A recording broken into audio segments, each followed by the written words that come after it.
Assalamualaikum and a very good day I say to highly respected panels. My name is Muhammad Arif Afin bin Amran, and in this video I will be presenting my Bachelor Degree Project 1 summary entitled Water Assisted Melt Compounding of Plasticides Thermoplastic Clay Composite for the Fabrication of Plastic Waste Aggregates. My highly respected supervisor for this research project is Professor Badia Dr. Noraiham binti Muhammad. Without further ado, I will be proceeding into introduction. B. Bhardwaj and the others, 2017, said that concrete is the most widely used material next to water. Concrete is a mix of various materials. These materials include cement, water, sand, and crushed stones or gravel. Sand and gravel or crushed stones are examples of fine and coarse aggregates respectively. On the other hand, international plastic production has increased substantially, and plastic products have become a major part of our modern lifestyle. Research by Elgu and Tiozbakaloglu, 2016. The term plastic is actually derived from plastikos, which is a Greek word meaning fit for molding. This term refers to a material's plasticity or malleability that enables its casting, extrusion, or pressing into multiple shapes, by Plastic Europe 2018. When we talk about plastics, there are two main families of plastic, which is thermoplastic and thermoset. Thermoplastic is a type of plastic that can be reshaped, reheated, and frozen repeatedly. On the other hand, thermoset is the opposite of thermoplastic, where it cannot be remelted and reformed after they are heated and formed. If thermoset is allowed to melt or exposed beyond its melting point, degradation of its structure may start to occur. Moving on to problem statement. Worldwide concrete production reaching about 20 to 25 billion tons of annual production, research by N. Randall 2014. The high demand of aggregate to produce concrete requires massive use of natural stone materials, which will destroy the ecological balance of the environment. Therefore, aggregate consumption issues must be addressed before a major shortages crisis of natural aggregates occurs. This is very unfortunate for our environment. On the other hand, according to United Nations Environment Programme (UNEP), the world produces more than 400 million tons of plastics every year. 8,300 million metric tons of virgin plastics have been produced to date. Until 2015, approximately 6,300 million tons of plastic waste had been generated, and sadly around 9% of which had been recycled. 12% was incinerated, and the rest, 79%, was accumulated in landfills or the natural environment. On the other hand, the methods commonly used to prepare thermoplastic composites are by in situ polymerization, solvent-assisted techniques, and melt compounding routes.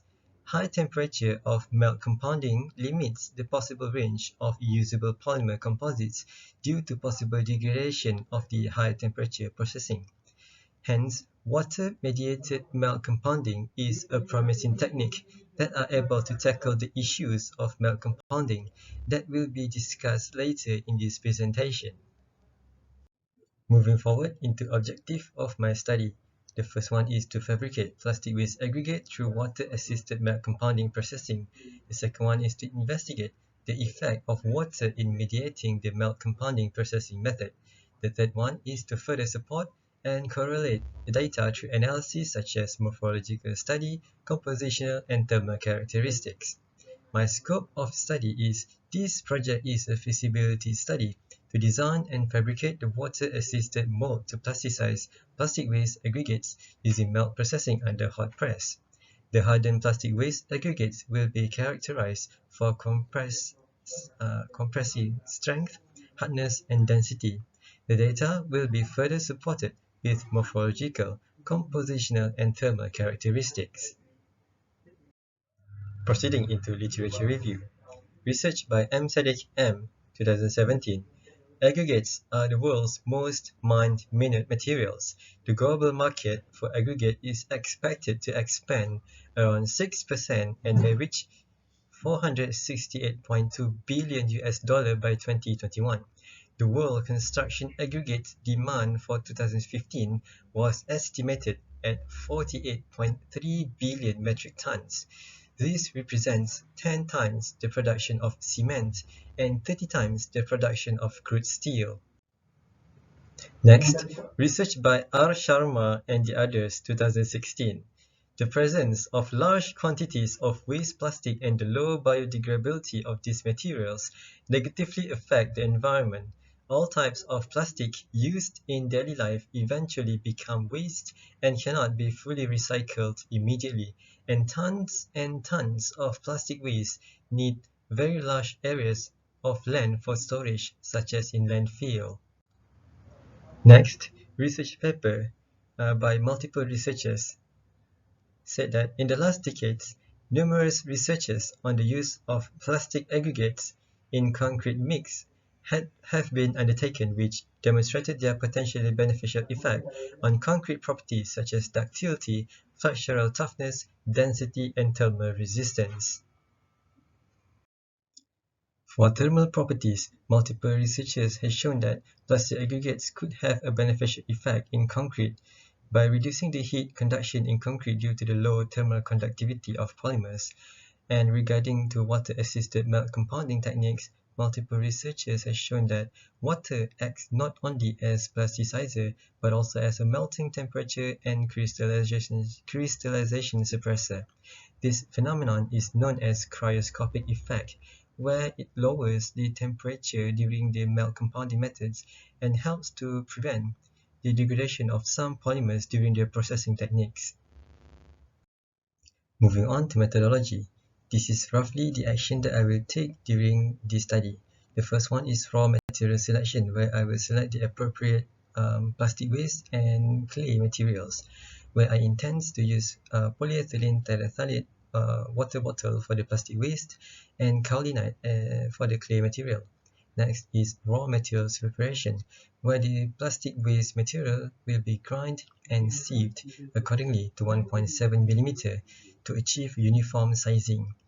And next, the prepared plastic waste material and clay will be mixed together through water-assisted melt compounding, and then will be subjected to testing and analysis, such as scanning electron microscopy, Fourier transform infrared spectroscopy, TSC machine, and universal testing machine. Next, proceeding into conclusion or expected result. Multiple researchers papers such as from Uwai Marzouk and the others 2017 or I. Al-Meshal and the others 2020 has shown that similar results. The first one is the effect of volume of polyethylene aggregates on the apparent bulk density on the composites, where the increase of volume in plastic aggregates will decrease the bulk density of the produced composites. On the other hand, the effect of volume of PET aggregates on the apparent compressive strength of the composites shown otherwise, where the increase of volume of PET aggregates will decrease the compressive strength of the produced composites. But initially 0 to 20 to 20% of PET will actually slightly increase the compressive strength of the aggregates. Next is the microstructure of scanning electron microscopy of plastic aggregates. From the microstructure, it can be seen that the introduced aggregates into the matrix of clay will actually will have high compactness. It have quite low in terms of voids and empty spaces, which could be resulting in more compact material, but due to the low density of the plastic waste, it will not increase the bulk density of the produced material, but otherwise decrease the bulk density. And with that concludes my presentation for my Bachelor Degrees Project 1. Thank you.